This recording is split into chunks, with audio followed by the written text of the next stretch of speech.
ലോകത്ത് ഒരു മനുഷ്യ വിഭവം പാചകം ചെയ്യാൻ പ്രത്യേകം ലൈസൻസ് വേണം. ഫുഗു എന്ന് പറയുന്ന ഒരു മനുഷ്യ വിഭവമാണ്. അത് കൂടുതലായിട്ട് ജപ്പാനിലാണുള്ളത്. ജപ്പാനിൽ ഈ ഫുഗു റെസ്റ്റോറൻറ്റുകൾ ഇഷ്ടം പോലെയുണ്ട്. അപ്പോൾ അവരാണ് ഈ നിയമം ആദ്യം നിർമ്മിച്ചത്. പിന്നെ ലോകത്തെമ്പാടുമായി ഇത് അംഗീകരിക്കപ്പെടുകയുണ്ടായി.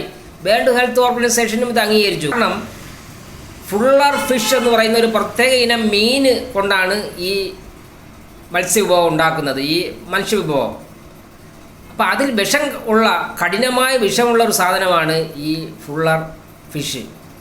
അത് അറിയാവുന്നവർക്ക് മാത്രമേ ആ വിഷം പാചകം ചെയ്യുമ്പോൾ കലരാതെ അതിലെ ശരീരഭാഗത്തിലെ ചില ഭാഗങ്ങൾ മാറ്റിയാൽ ഈ വിഷം ഉണ്ടാകത്തില്ല. അങ്ങനെ ചെയ്യണമെങ്കിൽ അവർക്ക് പ്രത്യേകതരം വൈദഗ്ധ്യം വേണം. ആ വൈദഗ്ധ്യത്തിനാണ് ഈ ലൈസൻസ് കൊടുക്കുന്നത്. അങ്ങനെ ലോക ചരിത്രത്തിൽ തന്നെ ആദ്യമായി ഒരു പാചകം ചെയ്യാനുള്ള ഒരു മനുഷ്യവിഭവം ഇതിന് പ്രത്യേകം ലൈസൻസ് വേണമെന്നുള്ളതാണ് നമ്മെ എല്ലാം കൗതുകമുണർത്തുന്നത്. ഈ ഭക്ഷ്യവിഭവം വളരെ മനുഷ്യഭോജ്യമാണ്, വളരെ ഒരുപാട് പേർ കഴിക്കുന്നതാണ്. അത് ജപ്പാനിലാണെന്ന് മാത്രം.